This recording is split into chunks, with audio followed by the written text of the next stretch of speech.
আসসালামু আলাইকুম। দাঁড়িয়ে আছি খুলনাতে।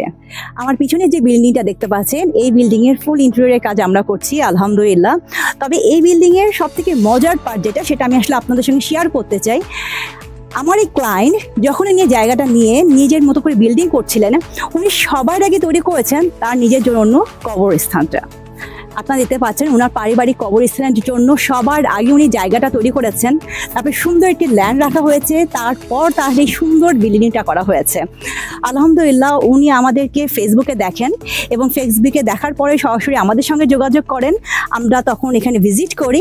ভিজিট করার পরে ঠিক যেভাবে ওনার রুচির সাথে মিল করে আমাদের সঙ্গে কথা বলে একটা কম্বাইন করে আসলে আমরা একটা কাজ করেছিলাম, ডিজাইন করেছিলাম। ডিজাইনটা উনি পছন্দ করেন এবং যখন ডিজাইনটা ডান হয়ে যায় তারপর থেকে কিন্তু আমাদের প্রায় 3 মাস হয়ে গেছে আমরা রেগুলার এখানে কাজ করছি। এখানে টাইলস থেকে শুরু করে কনস্ট্রাকশন বিভিন্ন ধরনের কাজ থেকে শুরু করে সব ধরনের কাজ করছি। অলমোস্ট আমাদের সব ধরনের কাজ হয়ে গেছে, এখন আমরা ইন্টেরিয়রের বেসিক কাজটা করছি। তো ইনশাল্লাহ খুব তাড়াতাড়ি কাজ শেষ হবে, আর হলে অবশ্যই আমরা আপনাদের সঙ্গে শেয়ার করব। ভালো থাকবেন।